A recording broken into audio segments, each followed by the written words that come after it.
Bingo Blitz rules. If your bingo has ads in it, That's not a bingo. if it doesn't have the coolest tournaments, mini games, and the most breathtaking design, Nope, not a bingo. if your bingo moment makes you feel so excited that you just want to burst in joy and scream out loud, bingo! Sorry, so you're playing... Bingo Blitz? Now that's a bingo. Discover a world of excitement with Bingo Blitz, the #1 free bingo game. Download Bingo Blitz and play for free. Now that's a bingo. With something like 5 million podcasts, finding a really good one can take a ton of time. So let me recommend one. It's called Something You Should Know. I'm the host, Mike Carruthers, and in each episode, we discuss topics that can be really helpful, like how to read people better, the psychology of crowds, or fun things like the story of Legos, or why you probably wouldn't be here if it weren't for horses. Something You Should Know is the name of it, wherever you get your podcasts.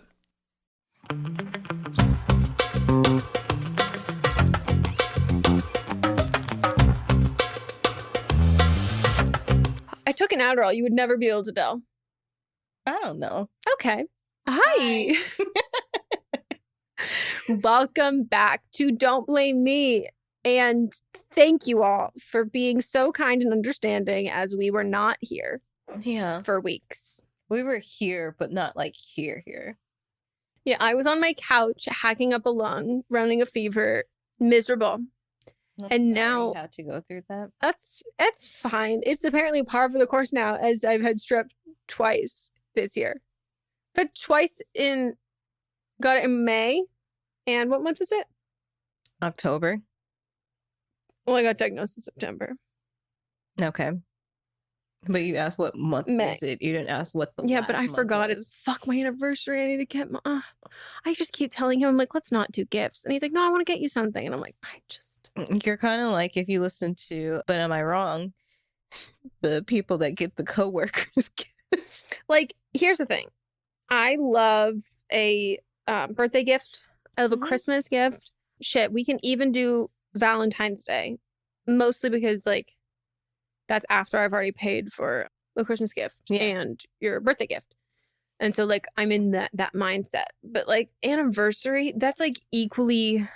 But, like, when you get married, are you going to do this anniversary or the That's marriage what I- anniversary? that's You what I gotta- wonder. I think you got to pick one. No, I have to learn. I have to memorize a new day. That's going to be really hard for Or me. you just get married on the anniversary date. Yeah. But then you have to plan for that. It's just, there's a lot of numbers. There's not a lot of planning that needs to go into it because all that happens is you get a marriage license, and me as a ordained minister, Ministra.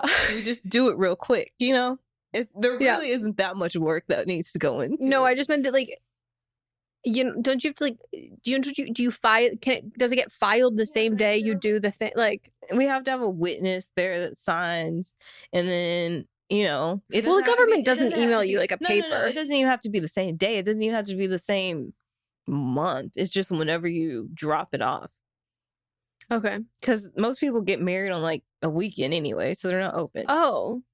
So when people celebrate the anniversary, they celebrate the day that their wedding was, not the day they signed like the marriage. But the thingy. marriage license gets signed the day that their wedding is. You just drop it off whenever you drop it off. Oh. I thought that it gets certified when you conjugate it. When you Also, like, did they like keep track of that back in the day? What Have you penetrated yet? Because otherwise, it's not official. Well, not to be. That's what I was gonna say. Like, not to be, full, but I feel like a lot of men were just forcing. Well, that's their girls. When I say girls, I mean literal girls. Mm-hmm. Yeah, that's what I mean. Like, we still make jokes on like TV shows, like, oh, whoa, like, and I'm like, I feel like this can't have good origins because who was following up on this? There was a rumor. I don't know if it's been debunked, but that's like what fuck stands for is something under the king. Hold on, let me look this up. But they would put that on, like, it was initials for like when people were having sex, and they would put it like over your door, and that's the original tie, like what the original sock on the door. Yes. And it was something under the king. What? Ew. Very under his eye. Oh my god. Wait, speaking of under his eye, Mott's. my fiance at his big old age of 32? Is he 32? Is he 31? I don't know. Why are you asking me? You're better at remembering things than I am. Yeah, but like, it's not. I know. I wouldn't remember anything specifically for him. I mean, I have to ask people how old I am all the time. He's either 32 or 33. He just read Handmaid's Tale for the first time. And he was like, I want to watch the show. It's got to be good. And I was like, I don't know if good is the word I would describe it. It's really depressing and like very dark and very harrowing. And sure, you can start watching it, but like I had to stop. Like it's just miserable. Like it's absolutely miserable. And he was like, it's just so fascinating. I'm like, oh, what's it must be like as a man to read A Handmaid's Tale and go, what a fascinating book, versus women reading it going, the prophecy has come true. Lovely. Right. Also, it's so wild to me that I read that in high school or maybe middle school even. So it was a rumor, but it's false. Of course, I found it on Snopes, which, you know. Snopes always killing the fun. I know. So people used to say that it was a acronym that meant for unlawful carnal knowledge or fornication under consent of the king. And so you had to like go to the king. Of course that's a myth because there's the word consent in it. That wouldn't be true. Yeah. But I knew it was. I was like, I thought it had been debunked. So I was correct. You are correct. Snopes can't let us have anything fun. Anyways, welcome to Don't Blame Me, where we're going to give wonderful, amazing, life-changing advice. And it's going to even be better advice because you haven't heard from current us in a while. You've heard from past us. And we've learned so much. Wall. Yeah, the last episode that came out, there was a brick wall. I thought this was like symbolism or like a like euphemism. No, it was very exact. It was like literal. Yes. The background was a brick wall. Mm-hmm. Some of you might be wondering about the last episode, the last replay. And people are like, this feels poignant. And to that I say, huh? Who? Us? Why would we do? I mean, if we were going to be poignant, we would be poignant. You know and it's not like we had a conversation offline in our text messages discussing the pros and cons of being too on the nose. Because we could have been. Could have bit it right on off. See, but am I wrong to get that reference? This week on Thursday, you are not ready. You have to watch the video of it. As a podcast network, our first priority has always been audio and the stories we're able to share with you. But at Realm, we also sell some pretty cool merch, and organizing that was made both possible and easy with Shopify. When you think about successful businesses like Aloe or Allbirds or Skims, an often overlooked secret is the business behind the business that makes selling and, for shoppers, buying simple. For millions of businesses, that business is Shopify. That's because nobody does selling better than Shopify. It's the home of the #1 checkout on the planet. And the not-so-secret secret that's definitely worth talking about is that Shop Pay boosts conversions up to 50%. That's more happy customers and way more sales going. If you're hoping to grow your business, your commerce platform better be ready to sell wherever your customers are scrolling or strolling, on the web, in your store, in their feed, and everywhere in between. Businesses that sell more, sell on Shopify. Upgrade your business and get the same checkout we use with Shopify. Sign up for your $1 per month trial period at shopify.com/realm, all lowercase. Go to shopify.com/realm to upgrade your selling today. Shopify.com/realm.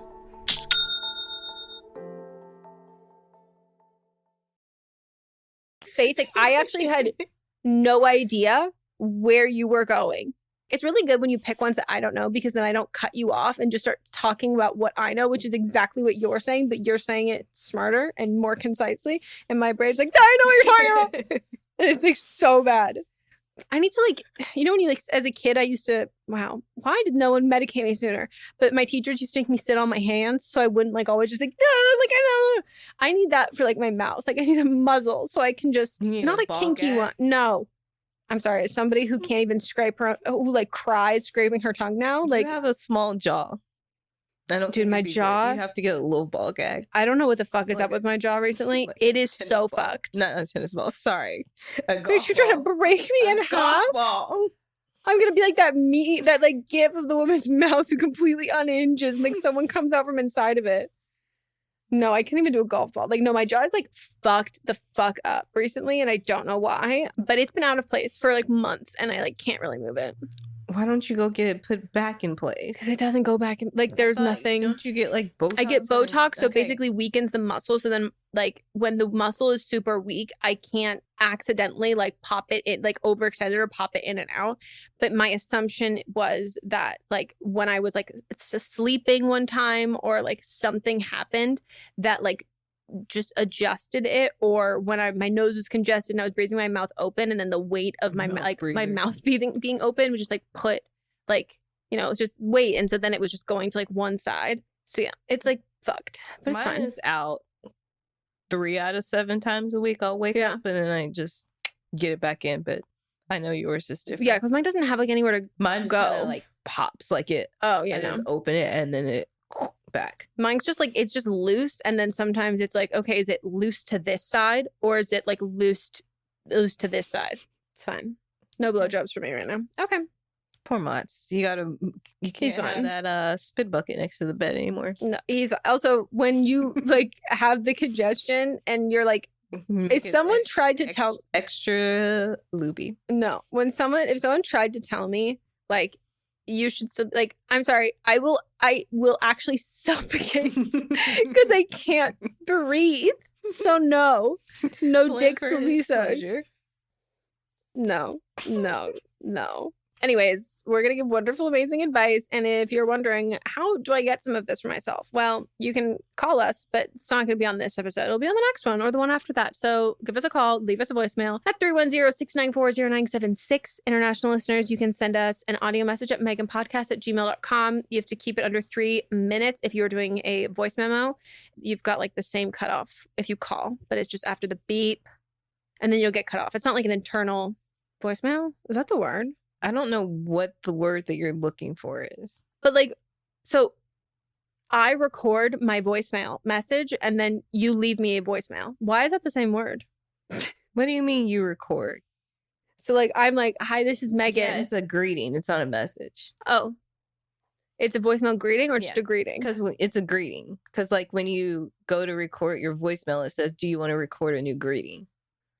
Wow, there is a separate word. I didn't know that. I was using voicemail for both and I go, that's kind of confusing. Okay. I did take my Adderall, everyone. You might not see it, but it's there. No. The thing is, like, your focus is just, there's something else going on.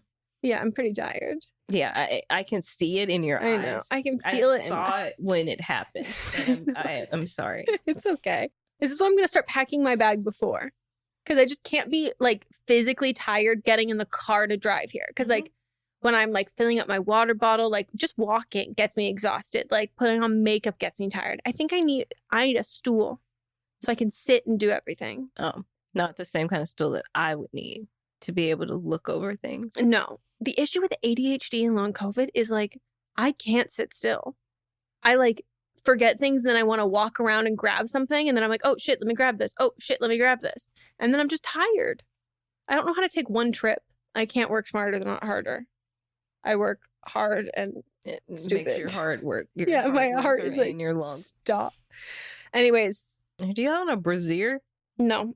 So if you see anything, it's a Yeah. nipple. But I don't see anything. That's what I'm. They're pretty nicely placed. Okay. But if I move, you'll see them. So that is a wonderful time to let you know that the video version is on Patreon.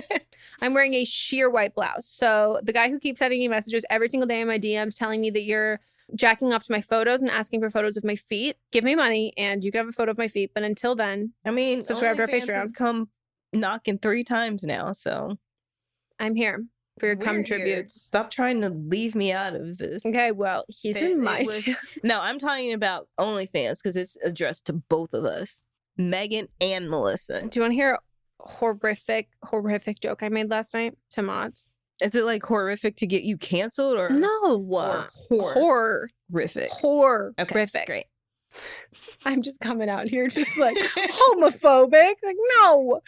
like we were like, there was this whole Reddit thread about like, what's Ned gonna do after now? Whoa, don't worry, we talked about it on this week's episode of But Am I Wrong? But someone's like, he's never gonna be able to get a job again. And I was like, do you know anything about the Me Too movement? Like, people didn't even believe that like women were being like raped and sexually abused by like powerful men in Hollywood who still are like admitted and like rapists who are still working. Like, what do you mean you don't think he's gonna work anymore? Like, how is he gonna do that? And everybody was like just so ignorant about the whole thing. And then Mott's was like, yeah, he can have like any job behind the scenes. And we were like, well, it's only if he really wants a job in front of the camera. And I was like, I fucking hope whoever is running the marketing team for OnlyFans emailed him immediately and said, hey, Ned, look up. We've got some ideas for you in your career.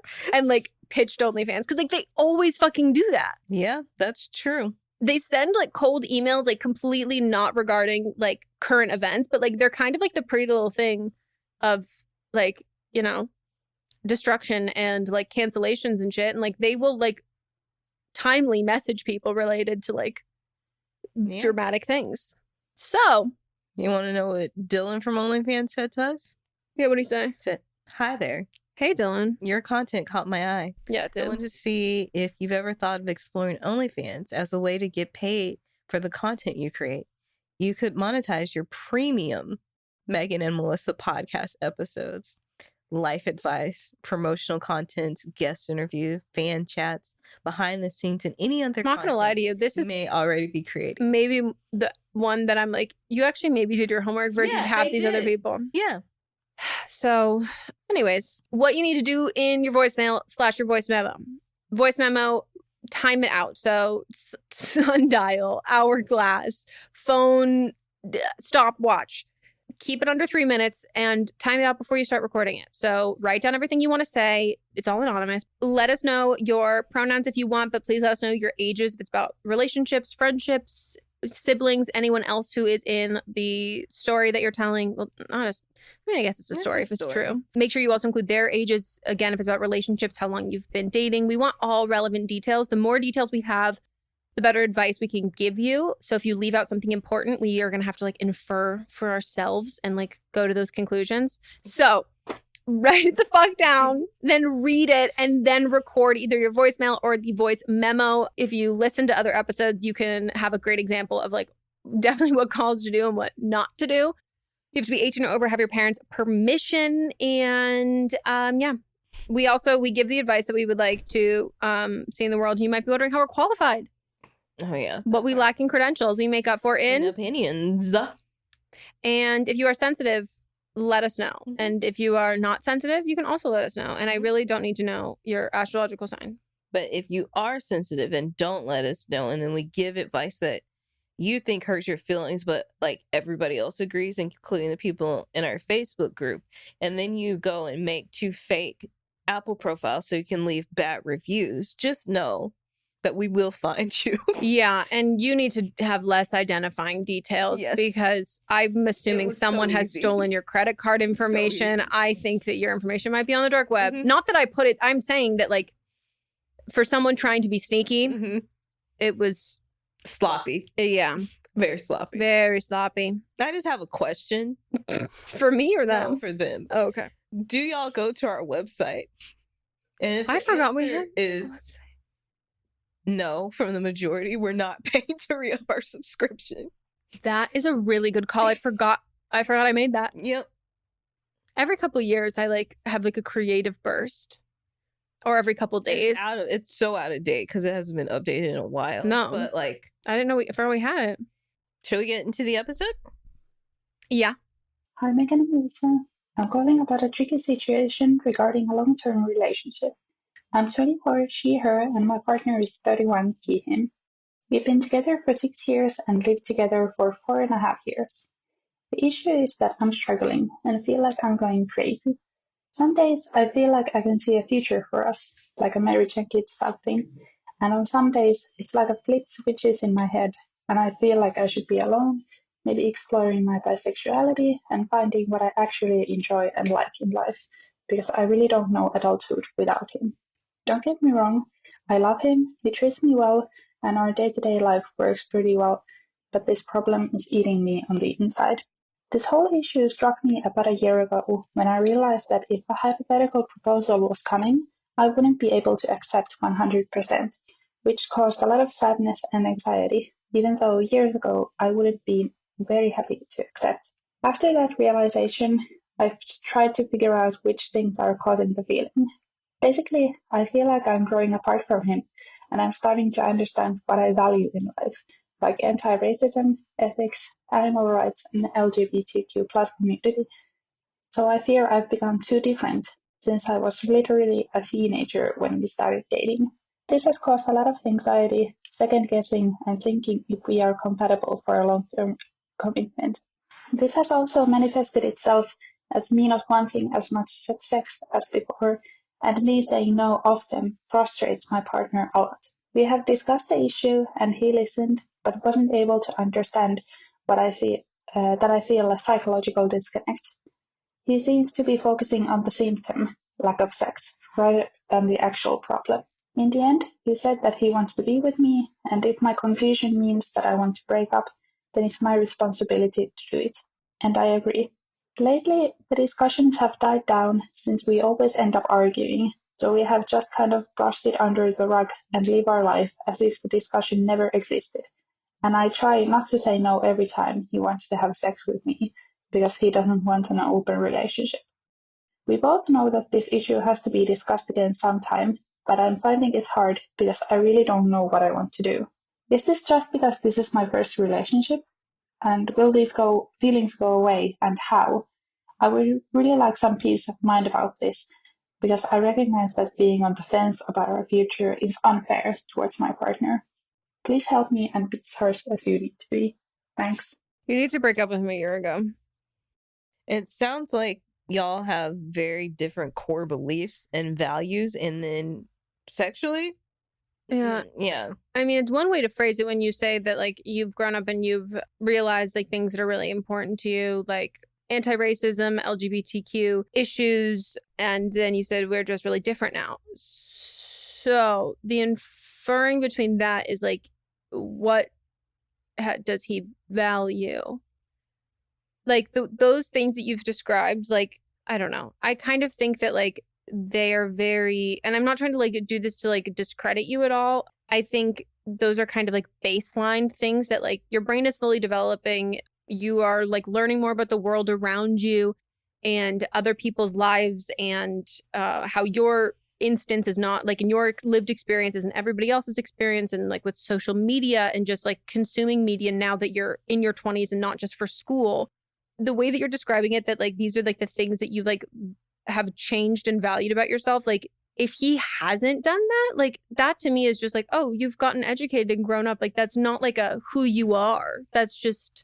But also, they've been together 6 years, and she's 24 and he's 31. So they've been together since she was 18 and he was 25 years old. So that is a big, like, 18 to 25 is a big age gap, and now you're close to where he is when he met you. And so, of course, you're not the same person that you were 6 years ago. You were 18, like, just coming into what is, I don't know what country you're in, but in the United States, that's when you're declared an adult, but your brain doesn't even fully, set That's why we got to send those ones to war. Yeah. That's why. So it's just like, you're in a completely different stage of your life. He's in a completely different stage of his life. And then this age gap, there's just different stages here. Dude, I literally, as me, number one hater of age gap relationships, it's the first thing I wrote down, and I already forgot it as I wrote to the bottom, and until you said that. Mm-hmm. Like, I take it back. You shouldn't have broken up with him a year ago.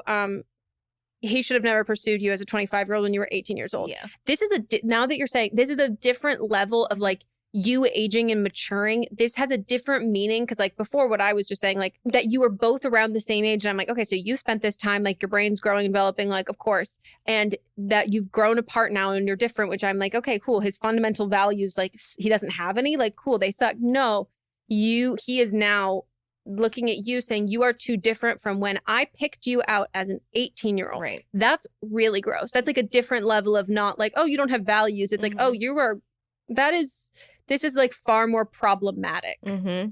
which I mean, obviously is problematic because the sex stuff is. Yeah, there's two different problems here, three different problems. There's an age problem here. Mhm. There's the fact that now that you've grown up some, you still got a lot of growing up to do and matured some since when you were 18 years old into learning who you are and as an adult. And you also said that you want to learn like what you like outside of him as well, which you haven't had that opportunity, I'm guessing, because you're probably living with parental figures or your parents until then met him. You've been living with him for, I don't think you said 4 years. 4 years. So you've been living with him for 4.5 years, actually. And I just don't think that you've had the time to figure out who you are as an adult. And I think that you should break up and figure out who you are. And then we have the third issue of him pressuring you into having sex just because he's frustrated. Go wank off if you're frustrated. Like, Yeah.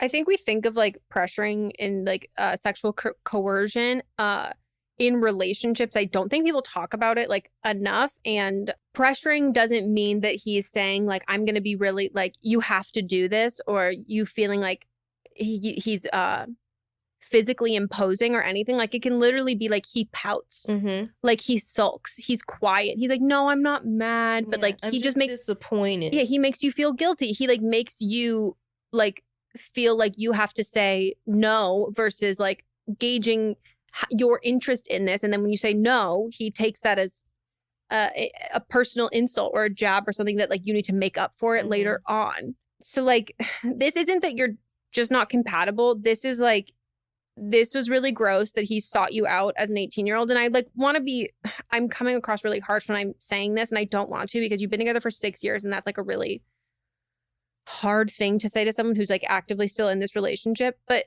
the values that you have are kind of baseline that he should, and I'm not saying that like as a knock on you, but it's a knock on him. Like those should be like baseline. If you are finding you differ really so intently from him on these core values, which are just like, hi, I have morals, like that is a really big red flag, because he's 31. He's not going to change.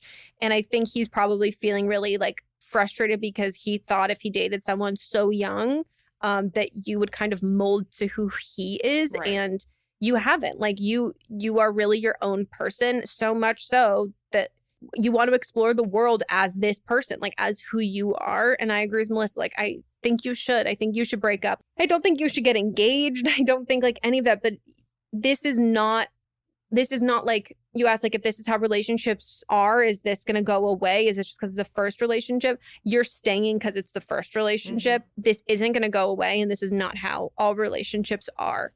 Your entire like relationship history, most likely, and to be like your relationship history of worth note. Anything less than 18 is, I have a lot of relationship history in that, but like it's not as serious as other ones. It has all been tied to him. And so he's going to be able to have the opportunity to really make you feel like you're wrong. And like, this is what it is. Like, this is normal. This is like, he's older than you. He has these other experiences, but like, this is all you can relate to in this. I think you have love for him, and you have like a fondness for him because he represents your adolescence and like your first love, but this is not who you end up with. And like, you don't have questions about wanting to like explore life and explore like sexuality and other people and all of that. That's not something that will go away and shouldn't go away. Like if it goes away, you're silencing that voice. Like you're silencing, honestly, truly your voice in general. Right. And you're just settling for what you've known. But I don't think you are going to settle, because like, I don't know, you have the vibe, which this might sound weird, but like, you know, in the movies where it's like that small town girl who like is like, I'm going to get out of the big city. Like you have that vibe in this relationship. Like, you know that there's other stuff out there, and like, you know that that's why you're tempted by it. And I think why you probably listen to our podcast too, because because the thing is, like, if somebody called in and it was like a 24-year-old like just now starting to date a 31-year-old, I'd be like, okay, like, it's different because you started when you were 18. And I don't think if you met him today, I don't think you'd want to date him. That's a good point. It's Yeah. like when you're shopping and you have something in your closet and you're like, oh, when you have something in your closet and you're like, should I get rid of this? You're like, if I saw this at the store today, would I buy it? Uh-huh. And you're like, oh, I have to detach whatever memory I have and also whatever convenience I have to this to like, who am I now? And do I like it now or do I remember who I was when I liked it? That's a really good point. Yeah. I've never thought about that in terms of relationships, just clothes. Mostly because I have a lot of fucking clothes. Wow. Good fucking point. And good catch on the age that I really just blanked, even though, again, it is the first 2 bullet points that I wrote down. I think probably because, like, if you're seeing 24 and 31, it's not. Yeah. If you think of it in a now term, that's not a big deal. But if you think of it from the point of from somebody being 18 and they were 25 and then she doesn't know who she is outside of this relationship, then that's a big difference. Yeah. It was making me do quick math because it was like 24, 31, we lived together for 4 years, together for 6. And in my mind, I'm like, cool, so you were 20. Yeah. Because I can't do math. Okay. Well, break up with him. Explore your bisexuality. Have so much fucking fun. Hoe out. Like, live your life. Just, like, go to fun restaurant. Go to places you haven't gone before. Like, figure out who you are because I think you're on the cusp of it and you really want to. And you should. Because it's hard to find who you are.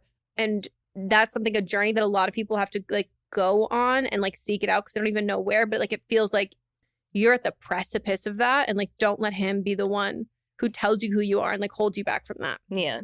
You're the sun. You are the sun and everything revolves around you. Well, me, but you can also be there too. We're in different solar systems, you know? Yeah, we all have our own solar system. Here. You got Dude, yours. no one can dispute that. Space is fucking huge. Absolutely huge. All right. Next call? Yes. Oh, also stop having sex with them until you break up. That too. Like, just stop. Like, that's not okay. Yeah. Unless you want to. You don't. Stop having sex with them. So. Hi, Meghan and Melissa. I am calling in to ask if I am the asshole in this situation or if my way of thinking needs to be a little bit tweaked. So I am a 29-year-old female who is engaged to a 30-year-old male, she, her pronouns, and he, him pronouns. I have this gnawing feeling that his mother is not the biggest fan of me.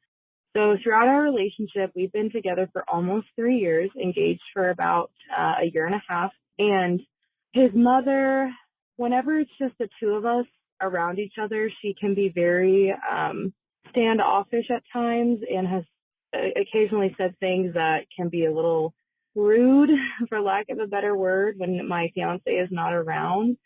When he is with her one-on-one, she apparently has said all these really nice things about me of how much she likes me and how much of a good person she thinks I am and how smart I am and et cetera, et cetera. But when we are one-on-one, it is not always that way across the board. I brought this up to him and he just kind of brushes it off. I should mention that we do not see his family very much and we only see them like once or twice a year. So when we are together, I do understand like the primary reason that we're there is for him to spend time with his mom and vice versa. Like I'm kind of an afterthought sometimes in that aspect. You know, just getting married soon. I just wanted your opinion on what I should do in this situation, how I should go about, you know, building that relationship even more. Yeah, just give me your thoughts. Okay, thanks. Bye. There are like some options of things that could be going on here. And I think you need to run through all of them. And this is an important thing before you get married, unless divorce is something that you are open to or being potentially more or less miserable than you are right now. Okay. One, your mother-in-law, future mother-in-law being standoffish, thinking that she hates you or is like standoffish to you or is like making rude comments to you. She could be like socially awkward and it could just be that like the connection that she has with you, like she's not doing a great job at like executing it and it's coming across as rude. And the only way that that's really going to be happening, I think, is if you see how she interacts with other people and she's saying similar things and they're taking it as like, oh, this isn't like an insulting thing or a rude thing. And it could be like a cultural difference there, but also just could be like socializing. Like it's different to socialize with like your own kid versus like their significant other. But again, it would have to be that she like treats everybody else like that as well. And this is like really bad, but I just want to be honest with you. There is a high likelihood that your boyfriend is lying and his mom is not saying those nice things about you behind your back. That's exactly where my mind went. Yeah. She most likely is not saying those things. And he is not technically lying because she's probably not saying that she doesn't think you're nice and she doesn't think you're smart. But she's not saying that. So therefore, that means that she does think you're nice and you're smart. And like, that can kind of be like a defense thing that like men specifically can have where it's like, no, she really, really likes you. And it's not because she said she really likes you. It's because she hasn't said she really, really hates you.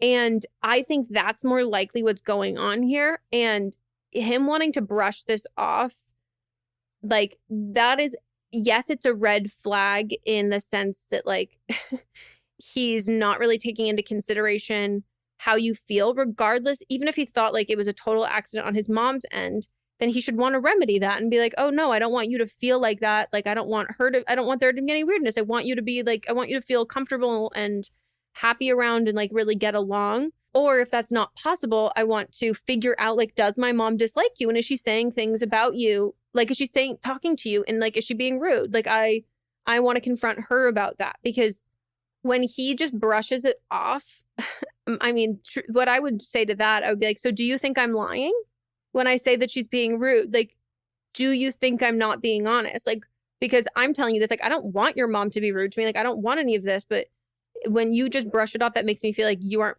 hearing what I'm saying and you don't think that it is true. Or if you do think it's true, is that okay? Like, what's the relationship you view me having with like your family? Because I don't think this is actually a her problem. I think this is like a future husband problem. And like the fact that you said you're kind of an afterthought when you go visit, you're going to go see her. I get it. Like that is just like by nature of like visiting. And when you are the odd one out, that like everybody's going to be talking about like, you know, all the people that they know and these things and like blah, blah, blah, blah, blah.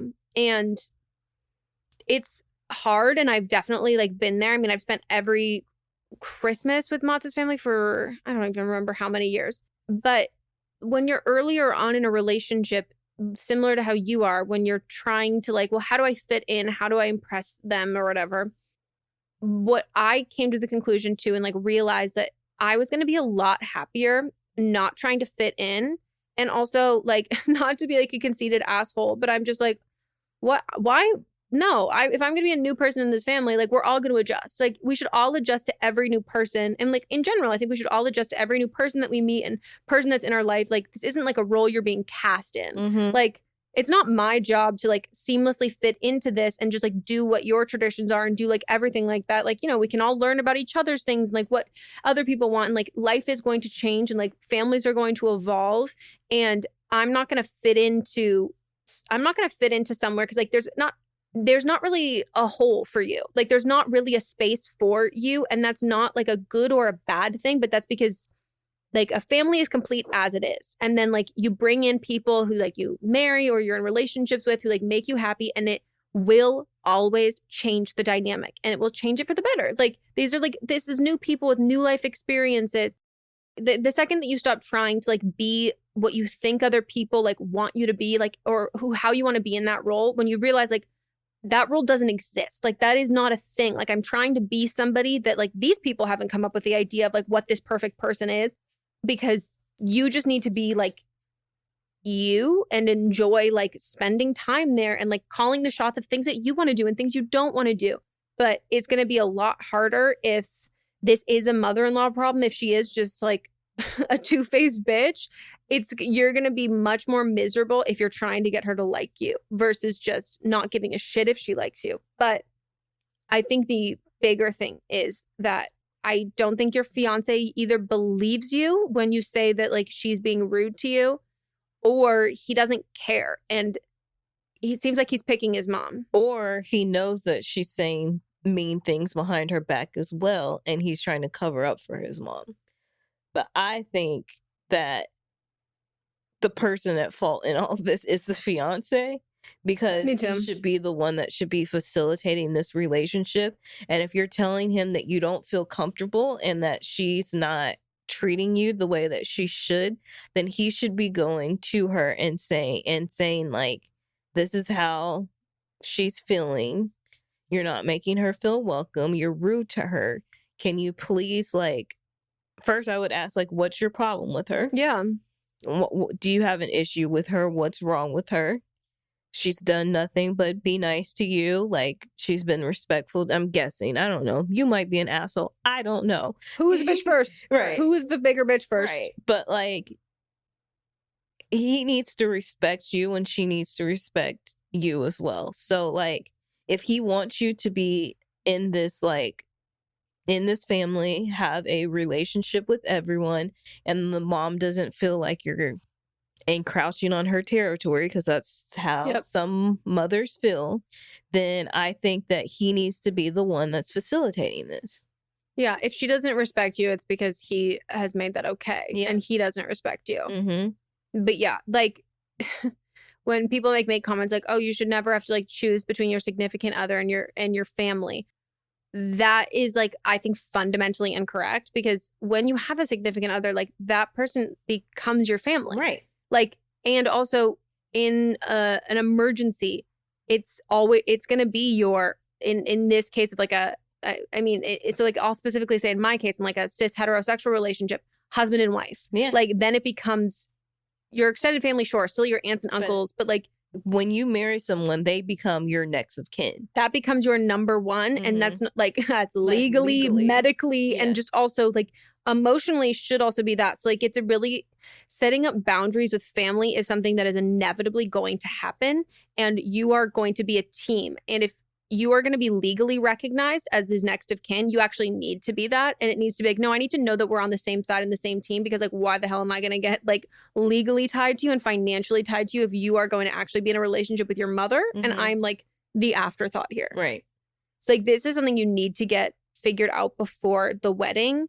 And I don't think that there is anything wrong or anything that is like too minor or too insignificant to postpone a wedding over. And I especially don't think this is insignificant at all. Yeah. If y'all need to go to family counseling, then so be it. If this is what everyone wants, to feel like a unit. Yeah. Yeah. This is just, I'm going to get, and now my toxic advice. Caveat. You have this conversation we just had with you. Have this with him first. Okay? Have this first. And if he like still denies it and it's like not setting any boundaries and is being a dick and is like, no, you're not, like, this isn't real, blah, blah, blah. Then I, someone with no power, am giving you permission while he's sleeping or doing something else, go through his phone and, okay, no one else listen to this advice, because this is like going to blow up your fucking life unless you're ready for it. So this is why I'm giving it just to you. Search your name in his phone. Here's the thing though. If she's talking about you, she's not going to use your name. You're going to have a code name. I don't think but I specifically. Look, here's the thing. Like, when someone in my family is talking about someone else in our family, we don't say that person's name. We say that and their code name. We don't say, and it's not like a code name as in like, we've decided this is the code name. It's like, that's just when we're talking bad about him. That's why we prefer refer to them in that way. I think that totally makes sense in more extended family, but I think that if he is going to come, this is core family. No, but I mean like in like if sibling. I think if you are a significant other talking and complain to your. Contained herein are the heresies of Radolf Buntwine, erstwhile monk turned traveling medical investigator. Join me as I study the secrets of the divine plagues and uncover the blasphemous truth that ours is not a loving God, and we are not its favored children. The heresies of Radolf Buntwine, wherever podcasts are available. Mother, I would think that he will use her name. I don't think men are smart enough to come up with a code name. I just don't think you're going to find the bad things that the mother-in-law has said. So my whole thing is, I think you will see that there is like two different reasons why people can feel like they can be rude to like someone else, like a significant other or any of that. And it is because that is just who she is. And she's rude and she's a bitch. And you can like see how she talks about people in those text messages. Or he has complained about your relationship and he has said things that then she might be using specifically to be rude and have these personal jabs be at you. Is that like he's complained about his relationship with you to his mom. So therefore, when you're like, she's being rude to me and he's brushing like, no.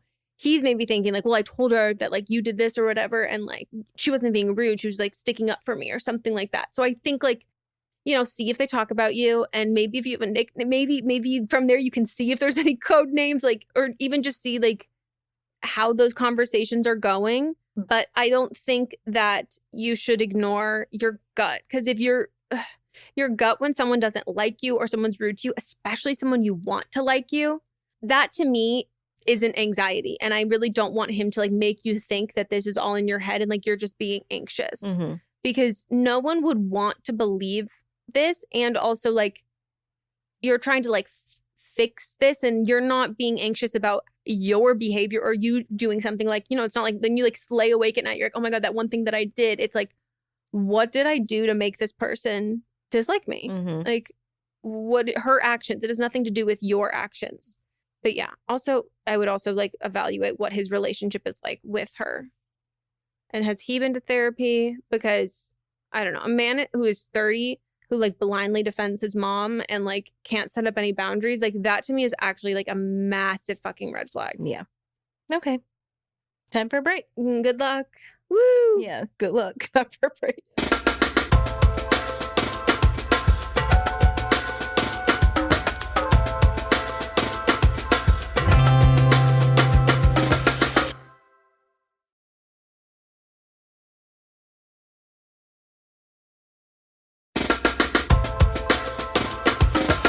We are back. Again and again. You used to say back again, back again. Tell a friend or some shit. No, but I know, but JD's back. Oh, for a second I thought it was like again. And I was like, that doesn't make any sense. But you were still doing the wrong. I know. That's because I was thinking as I was saying it. Okay. Jade, we're back again. Okay. Hi, Meghan and Melisa. First of all, love the show, and I am in my car, but I am safely parked. Thank you. Thanks. On your last episode, you guys asked for some raunchy questions, so here I am. For some context, I'm a bisexual woman, she, her, in my early 20s living in a large city. I've really only had long-term relationships, one with a woman and one with a man, and both of them, the sex has just been I'm talking only missionary and doggy, simple shit. My relationship with my last partner just ended, and I'm ready to hoe. So my question is, how do I get the most out of my hoe phase? How do I have that good, wet sex?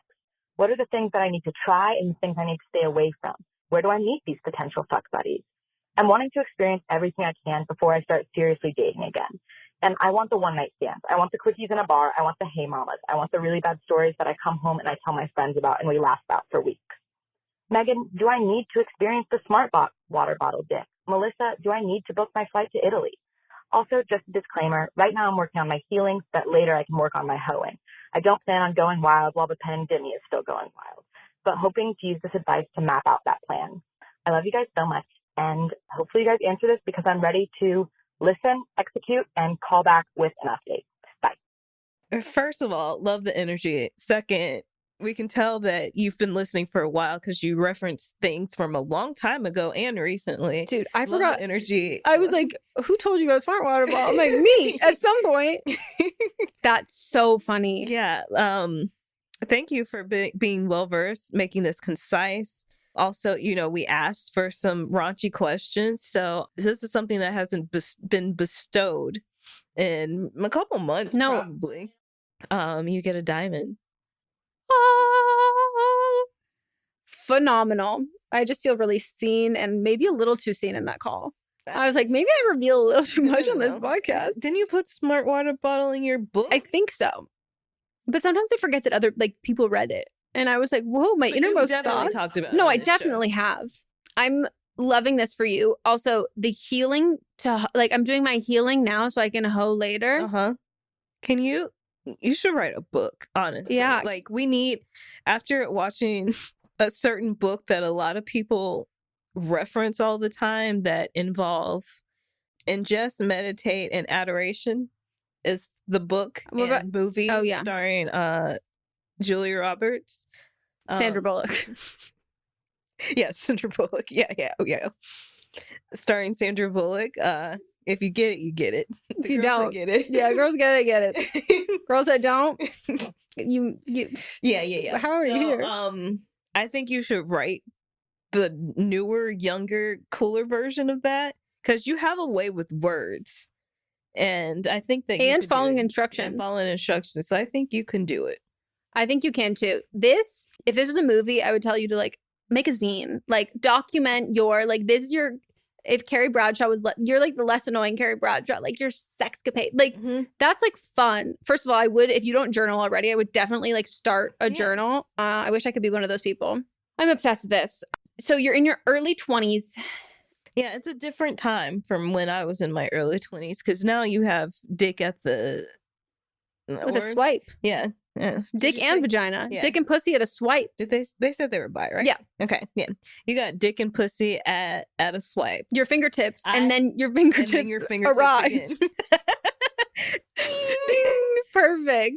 So, I had to physically go. Actually, I still prefer. Should have buy a whole plane ticket. I still prefer like places because like I've been perusing the dating apps and I hate everybody on it. Yeah, Melissa left the house this weekend and has never ever been like I left the house and I got so much it's in what do we talk about? What episode? It's in But Am I Wrong this week? Not the bonus, right? Oh shit, I forgot. Yeah, it was in the bonus. It might be in the bonus for this. For this, yes. It's in the Don't Blame Me bonus. Yeah. I left the house. So on see you next Tuesday, tomorrow, if you're listening to this on Monday, I tell about just like I could have just had like so many people lined up, but I'm still, being COVID cautious. Yeah. But I feel like if you feel like you're in that mode, then you just attract that. Literal pheromones. Yeah, it's literally it. Yes, that's what you want. That's what you're gonna attract. So I say get out there because the pheromones can't come through unless you have just a magical smell-o-vision. Smell-o-vision coming through your phone. I think the best way is to go out and meet people. So I went to a friend had a barbecue. There was a ton of people there.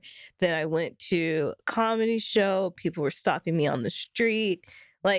It's just I knew because I hadn't been out in a minute, where I just felt hot and I knew. And I'm sure hot. The second the first number was given out, it was the pheromones you were already when you have that one time when it starts it snowballs. It snowballs and then suddenly you're you're welcome. Yeah, it was just if you're on your shit and you're on your shit, you're just gonna get what you want. And it seems like you just want you want to go out, have a great time. You're in your 20s, you've had bad sex. Yeah. Just go out there, put yourself out there, go to bars, go to sporting events, if you like sports. If you don't like sports, you say you're just here for whoever. Just go where that people that you're attracted to are going to be there. Yeah. And people who you so good sex, just going to say your early 20s, very few people are having good sex. Mm-hmm. And if they are, they either masturbated a ton before and they are they know exactly what they want and can tell, and they're confident to tell their partner, or they're lying and they're not having good sex. So just know that you're not starting off on a different playing field or behind than anyone. I was having fine sex in my 20s. I also thought I was having decently good sex. And then I was I'm still in my 20s, but when I was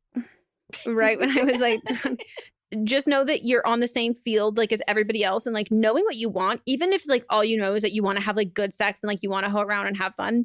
That's intention is honestly half the battle of sex, because when you know that you want to have fun sex, you're going to be seeking out people who are fun people who you're also sexually attracted to. And then you have that fun repertoire between the two of you and that banter.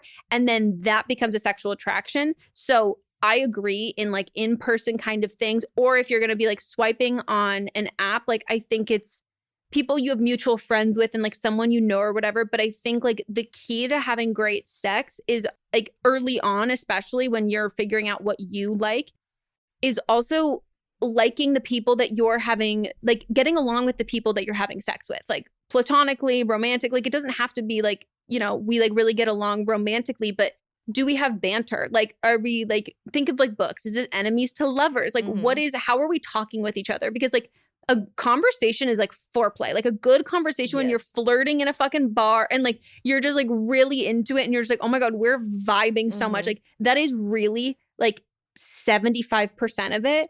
And then the rest is maintaining that through sex and then just communicating what you like and what you're into. And that's really what it is. How to have good wet sex is the longer the foreplay. And specifically, again, I mean, like, go out, talk to people. Who are you flirting with and vibing with? Let it simmer. Because, like, if that's somebody you actually, like, want to hook up with, you know, if you're doing the vibing and for the foreplay, like, consider talking foreplay. Yep. Consider those small touches that you might have while you're talking to them. That's foreplay. Like, be in tune with your body and how your body's reacting to that person when you're simply talking to them. Because you're not going to get that over an app. And I understand that a lot of people want to use apps to like hoe out and like, but you're just not going to get the vibe. And again, it's like literally 90% personality. You're not going to be able to get that. Like, think about when you listen to a podcast. Really didn't mean us for a long time, but like when you don't know what they look like and then you see what they look like and you're like, oh my gosh, that's so weird. That's like not how I pictured you at all. That to me is kind of similar to when you're talking on an app where you're like, I'm missing a key component, and it's not what you look like. It's not the visual. It's literally just like our palatable in-person chemistry. And if I'm seeking out sex, which is literally in-person chemistry, like personified, like I need to know that we have that. I don't think apps are a bad idea at all. I know plenty of people that have met their partners on apps, but I just know me, as in my sarcasm and my humor does not translate through an app. Like I'm a full experience. She's an Aquarius. That's really the vibe. That is what it is. I think you have to experience me to like me. And once you experience me, there's no turning back. And I mean that in a platonic or non-platonic way. Hey, your life will never be the same. Suddenly you have 2 podcasts. No, it's true though. But like, I also think that if you want to like, I don't know, hoe and like meet someone on a dating app and go out to drinks and dinner, that's always going to be my advice. If you're trying to strictly just sleep around with anyone on dating, I'm never going to say hit someone up and then invite them to where you live or invite them where you're staying or go to where they're staying just to have sex. That's safety wise. I wish it wasn't it is. And also I don't want to like straight explain this to you, but that also applies when you're like seeking out like women to talk to as well. Especially if you're going to be traveling, there's some people can lie on things and some people can target people and they can have other people who are with them who are targeting other people. And like, you just want to be really safe. So if you do want to use apps, do them with like your friends. And so you're like, oh, we're going to like, it'll be like a fun game. We're all going to swipe right on 3 people and we're going to message these people and be like, hey, me and my friends are out at a bar. Like, come on, like we're inviting 3 guys, like you're my pick.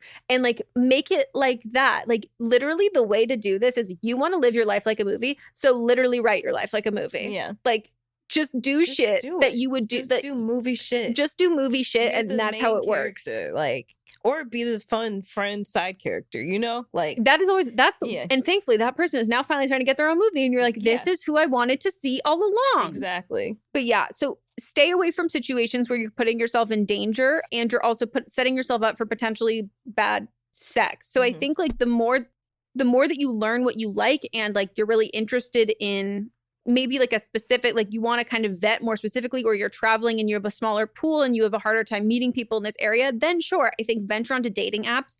But I don't think that you should do that with solely the intent of like sex at the end of the night until you really, really know what you want and you have mutual, like there's like a safety aspect there because I get nervous, especially, I know you said maybe you made a joke about going to Italy because Melissa went to Italy and you're not actually going to travel, but I do get nervous when people use dating apps in overseas specifically, and friends can't track your location and like people like time changes and like knowing that stuff, like it can get really dicey. So just like the best sex is safe sex and sex that you're enjoying, and you're going to enjoy that sex when you enjoy the person you're with, or you hate them so much that you like want to fuck them, but you have to like, it has to be like still like the chemistry has to be there. And you don't need to like date them or like know them for a long period of time, but like no, you need to, like if you talk to somebody at a bar that you are vibing with and you want to fuck them, then fuck them, but like do it in a safe way. I mean, you're in your 20s and I also like don't know you as well, but like go up to the people who look like they're having fun, and also go up to the people who you might not be attracted to, specifically like women who like look like they're having fun, and just be like, if your friends are all in a relationship, like find some fun single friends, like find some people who are hanging out. You're like, oh, where are you guys going later? Even if like, again, like you don't have to be attracted to like the people that you're specifically talking to, but knowing that like these people are doing, I'm watching them live a life that I want to live. I want to ask them like, what are you doing? It's the same thing I feel like when you see someone wearing a really cute outfit or where they get their nails done. I'm like, ask them. You see someone with something that you want or something that you like, ask them where they get it done. Like that whole like it girl or like it person, like the concept and the idea that's, oh, it's so elusive. Like everybody is literally just pretending they're the main character of their own life. Yeah. And like if you see someone doing that, you can just mimic what they're doing. I'm so excited for you. I feel your confidence seeping through your call. Like you got this shit. Oh yeah, and if you're gonna have any quickies and bars, A, not your favorite bar. B, well, you probably get kicked out. B, clean surfaces only. And C, please be on top of all your regular STI and STD testings, and as well as your potential partner, and you're using physical protection as well as potentially hormonal. Use 2 forms of birth control, and don't be so inebriated that there could be, like don't slip and get like a traumatic brain injury. I have a not irrational fear of falling in the bathroom. Well, as someone that has fallen in the bathroom, every time I get in the shower, like since then, that was 2-3 places ago. And is that why I have trauma? Maybe because you used to make fun of me every time that, I don't know, you would bring it up a lot and you would make fun of me. I think it's stuck with me. So ever since then, like every time I get in the shower, I think about it. I've had a couple close fucking calls. I have like broken skin on like legs and shit. Yeah. Just not like I'm afraid of that. So yeah, be careful. Anytime you're having sex in public, A, make sure you're like physically safe. Like you're not going to get arrested. And also you're not going to get an STD, but also like that you're not gonna like fall or get like actually physically hurt. Yeah. Because it's like a lot of the time, like the thrill of like having sex in public means that you have to be like so inebriated to do so that you're like cool with the risks and the complications that could potentially you could be facing, but also that you might actually injure yourself. And remember that monkeypox is still a thing. Yeah. I was checking to see if they've changed the name yet, but they haven't. You would my friend works at the health department and she said they're in the process of it. It's just like so not subtle. Like I thought at first that it was like how people were referring to COVID with like racial terms, but no. And people think it's funny. Yeah, not taking it serious. But okay, next call. Hello. So I am a 17-year-old senior in high school currently, and me and my boyfriend, who I'm going to call Jim, have been like on and off dating for almost like my entire high school career. But right now we were in like our longest string of us officially dating at 5 months, which I know isn't a lot, but it's been really good. The only thing is that me and Jim one night like snuck out, which I don't know. We've been doing that a lot at that point, so we didn't think it was like anything weird. And we went back to his house and we were in his bed, and his mom walked in on us like butt naked, like having sex in his bed. And we're not answering questions for anyone that's under 18. Did you get your parents' permission? I didn't hear a parent's permission or a guardian's permission on the phone saying they have my permission to call into this podcast and talk about how someone caught them having sex. Yeah. I'm uncomfortable. I'm uncomfortable too. So we're making a new call. So sorry. I would like to know, how long have you been here if you're 17? Yeah. How'd you find us? And please have safe sex, get regularly tested, and if you're under 18, you have to get your parents' permission. They have to like get on this phone and say, we give permission for whoever. Yeah. And that really specifically applies to the sex content. Yeah. Like if you are like, hey, I'm struggling coming, like I am like family issues. I'm still in high school, that blah, blah, you know, okay, sure. Give us a call. We will our own discretion if we're going to do that. But if you're no, you can't. Okay. New call. Round 2. So sorry, 17-year-old. Hi, M&M. I hope you're both doing well. I have a situation about being promised money from a family member. So I'm 24, she, her, and this is about my aunt, 50-something, also she, her. This call could also be suited for Am I Wrong? So please tell me if I am in fact wrong. I moved from the Midwest to the West Coast back in July. A month after my move, my grandmother semi-suddenly passed away. She lived a great long life, but we just weren't expecting it that day. My dad had been her full-time caretaker for about 5 years now, so he hasn't really had a source of income. So everything was being taken care of. My aunt, who lives in a different but closer state, was my main source for updates. She told me she would pay for my flight, so I booked my flight for the airport she told me to, which was more expensive than the second closest airport. She has a lot of money, so I know this was not a factor in her eyes, but she told me to fly into that one because it was about 30 minutes closer to my grandmother's house, and a family member would have to come get me. It's been a little over a month now, and her and I have talked since, but she hasn't said anything about. What's up, everyone? It's Noah Daniels. Hey, y'all. I'm JJ. Hey, guys. It's Kat. And we're your hosts of the Real Hauntings podcast, where we bring on guests who share their first-hand encounter ghost stories and supernatural experiences. Now on to the trailer. I've been warned to not tell this story, but I think because of the way it ends, it's okay to tell this story, because some people say that with certain entities, to like speak of them or talk about them or in any way like portray them as powerful will attract them to other people.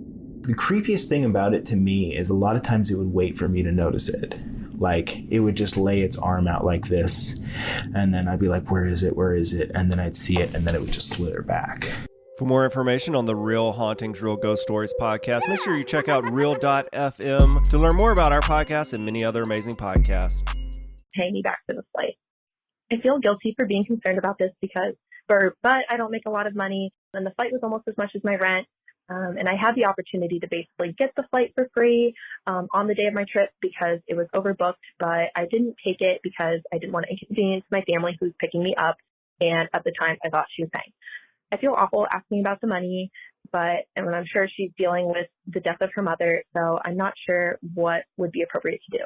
Should I wait? Should I ask? Should I just let it go? I appreciate any advice. Sorry, I feel like I fumbled. I'm reading, but I'm still so nervous. I don't know why. But anyways, thank you for producing such an amazing podcast. Love you both. Have a great day.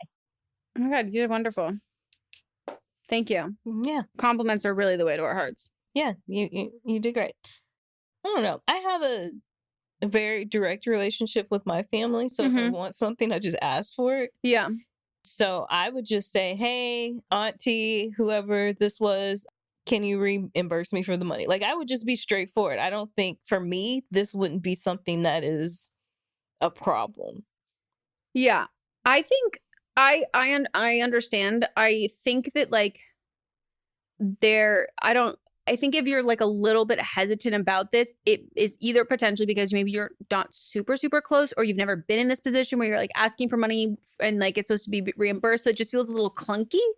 If you think about it like a job, if you are getting reimbursed, it is like your job to provide the person who is reimbursing you with like the receipts. Like, have you sent like an invoice? Like, did you send her it when it happened, or did you send her like after the credit card charge process?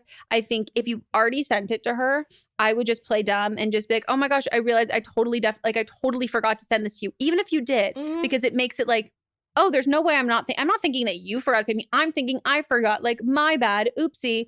And just saying like, oh, I totally realized I forgot to send you this one. Thank you so much again for offering to cover this flight. I don't like know how I would have been able to pay. I don't know how I would be able to like pay rent without this. Like, thank you so much. So like, I don't think you need to include the last part if you haven't sent her an invoice yet or anything like that. Like if it was just like, oh, hey, I'm going to book a flight. And she's like, oh, I'll pay for your flight. And then you're like, okay, so one of these two ones. Okay, I'll pay you back. It's this one. Pick this one. It'll be a better airport. Yes, that to me is very much like it's a funeral. Like she's, going through stuff. Like that makes sense to me why she didn't immediately like send you the money right there. So like I would assume she forgot. And so I think you should assume you forgot, not her. Like pretend like my bad. And then do that because it gives her an opportunity to not feel like, oh shit, I'm an asshole or anything like that. I think that's like pretty seamless. That's what I've done when I've like needed money from people. I've been like, oh, my bad. I forgot to, even though I know that they're the ones who forgot to do it. But it really shows some people do offer money and like are greedy about it. But I think it shows when you do that, you kind of cover your bases of like, I'm the one who is like so grateful and like, I'm not expecting anything. I fucked up. Mm-hmm. You aren't like rich and stupid and forgot to do this. Like, no, I think it still shows like you're, really grateful. And then if nothing else, if it doesn't happen from there, I think you call your dad. And if that's because that's your dad's sister. And just be like, hey, do you have any tips on how I could do this? Because like it is literally my rent money. Yeah. And then I think you formulate a different message to her with him there where you let her know, like, I'm not going to be able, and like exaggerate, like, I'm not going to be able to make my rent without this. Like I wouldn't have gotten this ticket. Like, you put me in a really like bad position. And like, I know we're all grieving and it really sucks, but like, I'm going to be in a really bad financial position. Mm-hmm. Or your dad talks to her, whatever he thinks is the better idea. But I think when you play dumb and grateful, usually works. Yeah. Dumb and grateful. I like that. Hey, trying to get things. It works. What's that? The young, dumb, and broke. Sure. Just be dumb, grateful, spending other people's money. Maybe I should be on OnlyFans. Time for Don't Blame Them. Oh my gosh. What's Don't Blame Them? Don't Blame Them is when you, the listeners, heard a call, heard our advice, and you're like, hey, I agree with y'all. Or, hey, I've been in that situation. Or, hey, y'all's advice sucks. Here's what I would do instead. That never happens because we're never great. happened. But, just giving possibilities. Yeah. It's a chance. So y'all can call in, leave a voicemail, send a voice memo, and let us know your thoughts. So here's one from season 10, episode 12.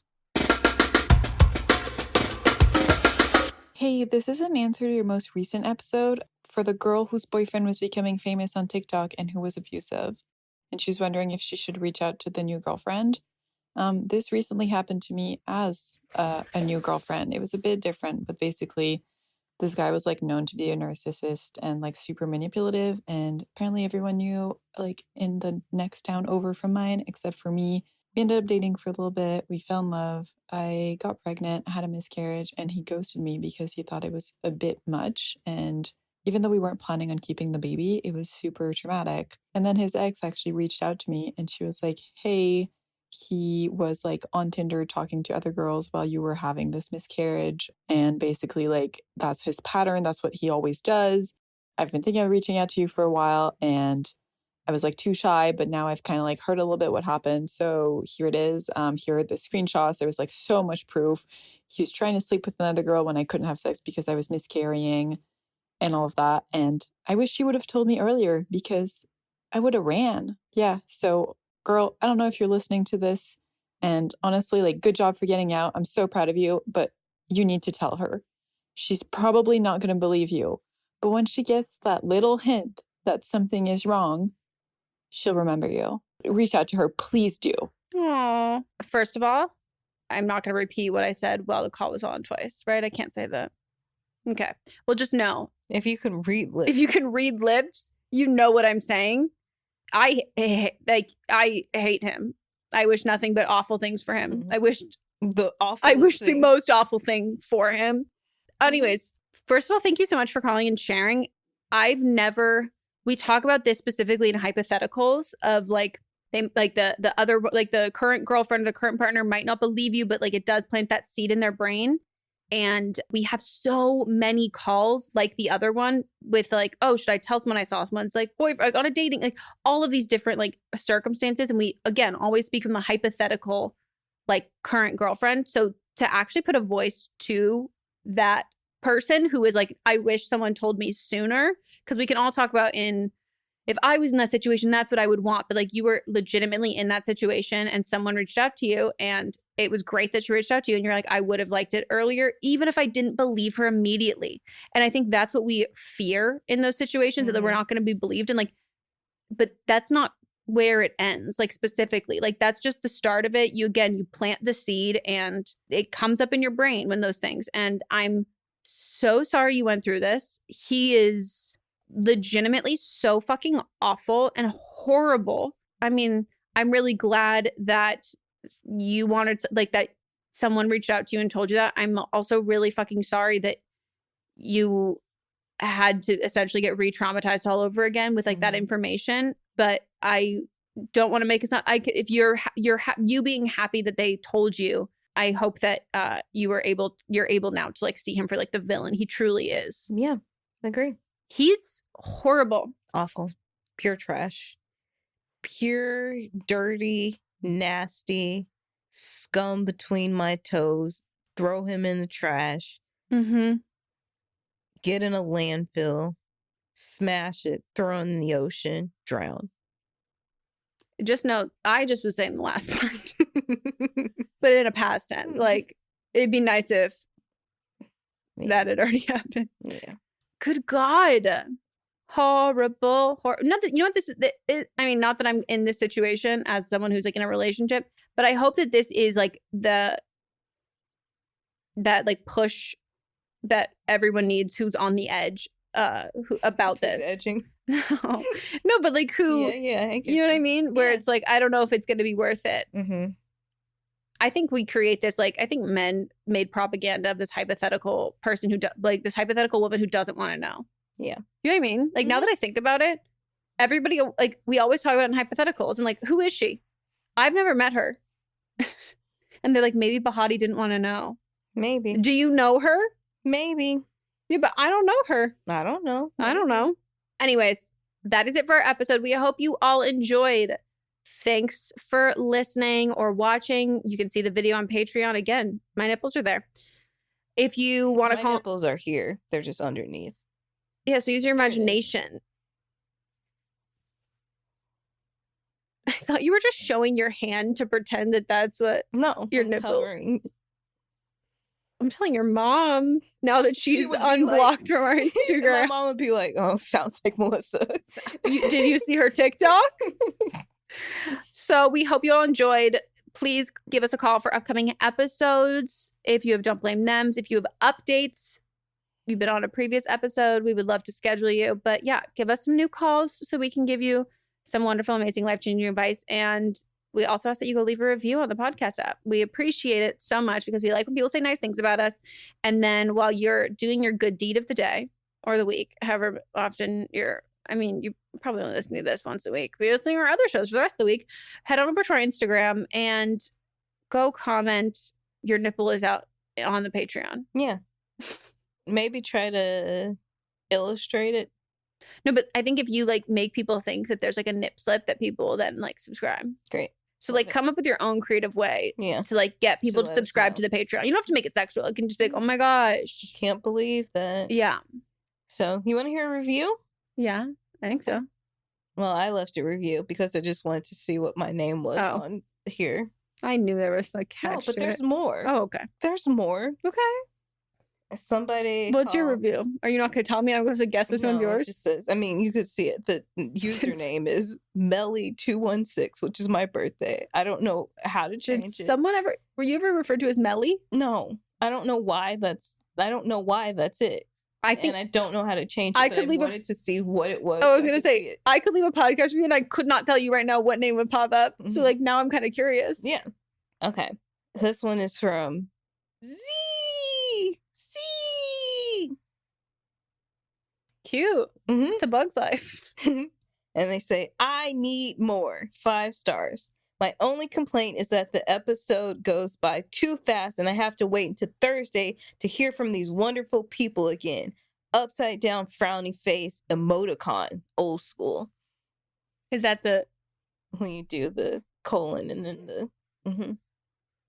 Emoticon is different than an emoji. Okay.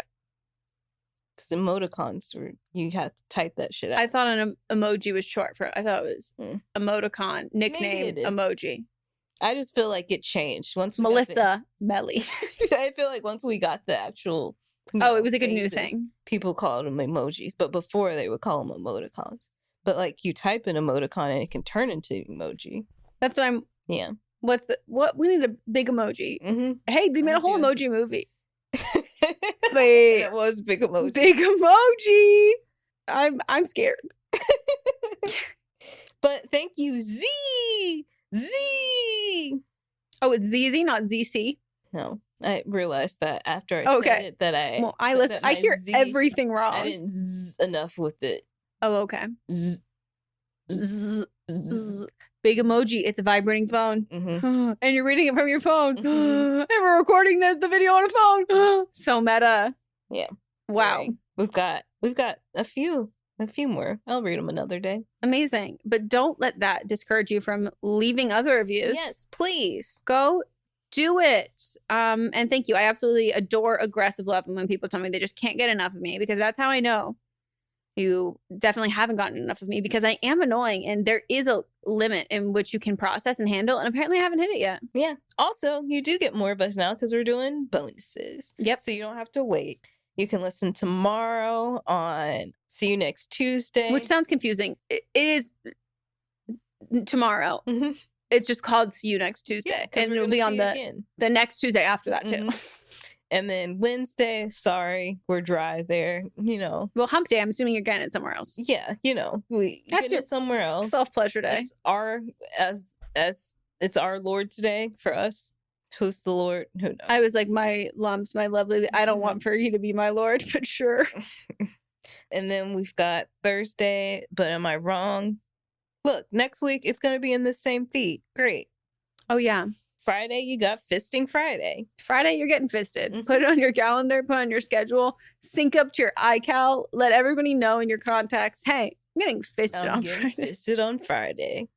Wait, do you remember that TikTok song that was like big for a minute? That like hoey country song, like getting dick down in Dallas. Mm-hmm. Or yeah, I'm getting fisted on Friday.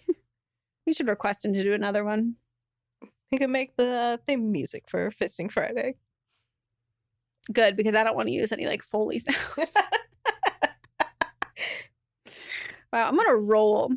Also, my pomologist thought I was fucking hilarious. He like saw my ring. He goes, "Some of us think you're very special," and I was like, "I am very special." He had to stop doing the exam and like sat down. He was laughing so hard, and then I went and got an X-ray, and I came back. He goes, "I'm still thinking about your joke. You are very funny," and I was like, "This is my audience." That's how I felt when I was with the people. Yeah, but you wanted to have like sex with them. This was like an old man. What? Your numbers. The person that told me I was funny was a gay man, so I did not want to have sex with him. A far higher compliment than a straight man telling you you're funny. I know that was like, that's like a girl telling you you're pretty. Right. That's so much more. Mm-hmm. Wow. I mean, you are very funny. Thank you. I wonder if he was an Aquarius. You know what? I probably got that. I got that same vibe from him. Yeah. There's something fucking hilarious. Mm-hmm. Fucking hilarious. Male Aquarius? No. Demons. Absolute demons. Okay. All right. Go watch my YouTube videos. Buy my book. Buy my her latest YouTube video. She is. She's featured. You can see my ass. Ass. And follow us on our Instagram, our personal and our main. Go comment nice things on our Instagrams, because we always need our ego boosted. Mm-hmm. This was a fun episode. This was a really fun episode. Okay. Bye. I should get strep more often. I'm so kidding. Never a fucking again. Please don't say My that. doctor literally was like, stop getting strep. I was like, okay. Okay. Bye. Bye.